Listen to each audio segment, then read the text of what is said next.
बिनु सत्संग विवेक न होए, राम कृपा बिनु सुलभ सोए। सत्संगत मुद मंगल मूला, सोई फल सिद्धि सब साधन फूला।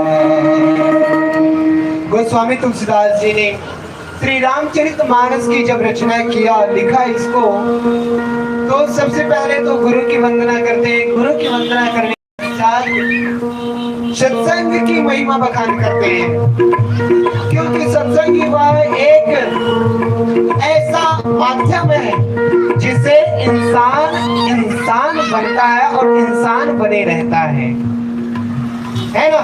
देखने में तो हर कोई इंसान दिखता है, लेकिन हर कोई इंसान नहीं होता, क्योंकि इंसान अंतर्मन से पहचाना जाता है, अपने व्यवहार से पहचाना जाता है, अपने कर्मों के द्वारा पहचाना जाता है।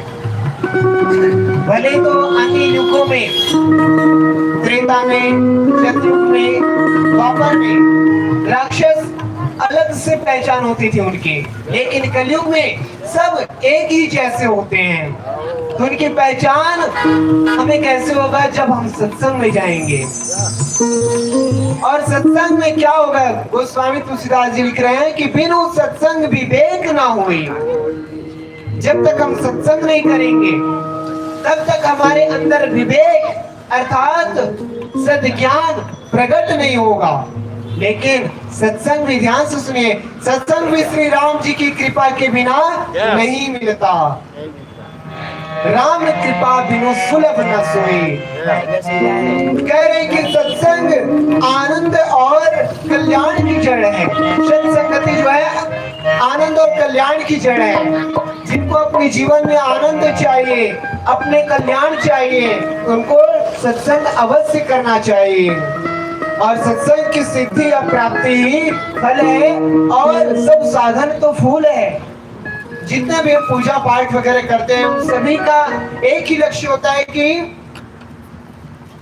हमें सत्संग प्राप्त हो जाए, और सत्संग से ही ज्ञान प्राप्त होता है। कहते हैं कि बिनु सत्संग ना हरि कथा। गोस्वामी तुलसीदास जी ने लिखा है इसी श्री रामचरितमानस में उत्तरकांड में, बिनु सत्संग न हरि कथा, तेहि बिन मोह ना भाई। मोह गए बिनु राम पद, होई न दृढ़ अनुराग।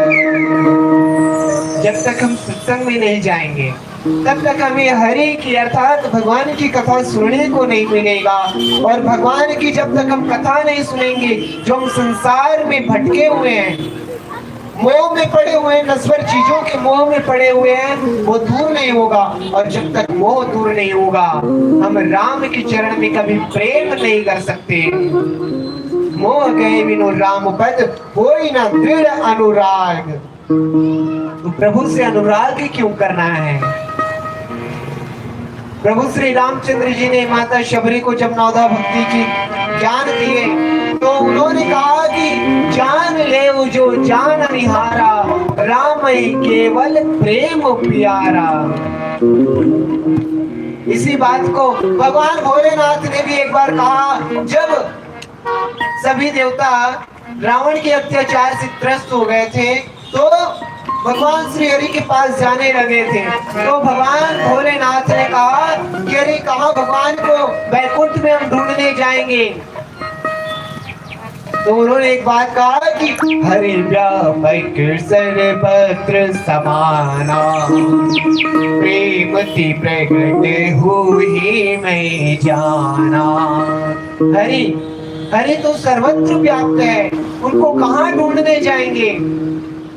और हरि जो है प्रेम से प्रकट होते हैं, क्योंकि भगवान श्री रामचंद्र जी ने खुद ही कहा, जान ले जो जान निहारा, राम है केवल प्रेम प्यारा। तो इसलिए हमें अगर प्रेम चाहिए, क्योंकि प्रेम से तो भगवान रिझते हैं, और वो प्रेम की उत्पत्ति, सद्ज्ञान की उत्पत्ति हमारे अंदर तभी प्राप्त होगी जब हम सत्संग करेंगे। तो आइए, सत्संग की महिमा इस तरह से गोस्वामी जी ने बखान किया है कि कहते हैं कि सत्संग में यदि कौवा आता है तो वो हंस बन जाता है। कहते हैं सत्संगति महिमा नहीं कोई, सत्य सुधरई सत्संगति पाई, पारस परस कुधात सुधाई। दुष्ट व्यक्ति भी सत्संगति पा करके सुधर जाते हैं। जैसे एक पत्थर होता है, पारस नाम का पत्थर होता है, पारस के स्पर्श से जो है लोहा जो है सुहावना स्वर्ण बन जाता है, सोना बन जाता है। वैसे ही सत्संग से दुष्ट व्यक्ति भी सुधर जाता है। इसका साक्षात, इनका प्रत्यक्ष उदाहरण है वाल्मीकि जी महाराज। वाल्मीकि जी महाराज पहले रत्नाकर नाम के डाकू हुआ करते थे, लेकिन जब देवर्षि नारद जैसे संत उनके जीवन में आए, तब उनको ज्ञान हुआ कि मैं जिनके लिए लूट मार करता हूँ वे भी मेरे कर्मों के भुगतान में साथ नहीं देंगे। तब उनको वैराग्य हो गया और उन्होंने देवर्षि नारद जी को गुरु माना, और गुरु मान करके उन्होंने राम नाम की दीक्षा ली, और राम नाम नहीं जपा बल्कि मरा मरा जपा। इसमें साक्षात लिखा है गोस्वामी तुलसीदास जी ने, मरा मरा कहते कहते और मरा मरा कहते जाएंगे तो आखिर में राम राम राम राम सुनाई पड़ता है। और उसी को भगवान ने अपना नाम समझकर राम राम जपाए गए, उनको विवेक प्रदान कर दिया, आत्मज्ञान प्रदान कर दिया, और उन्होंने फिर रामायण की रचना किया। रामायण की रचना तब किया श्रोता समाज, जब भगवान श्री रामचंद्र जी जो है इस धरती पर अपनी लीला करने के लिए प्रकट भी नहीं हुए थे। तब से हजारों साल पहले रामायण की रचना कर दी थी। तो ये ताकत है सत्संग में। इसलिए गोस्वामी तुलसीदास जी ने और अन्य सभी संतों ने भी सत्संग की महिमा गाया है।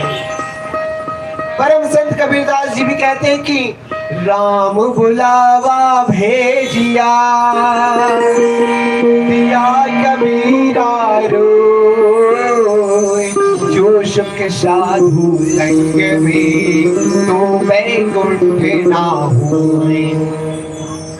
जब वैकुंठ लोक से प्रभु श्री नारायण जी का, साकेत धाम से श्री रामचंद्र जी का जब कबीर साहब को बुलावा आते कि चलो आपका समय हो गया कह करके, तो कबीर साहब रोने लगते हैं। क्यों रोने लगते हैं? कि जो सुख साधु संतों के बीच में मिलता है वो सुख वैकुंठ में भी नहीं मिलता।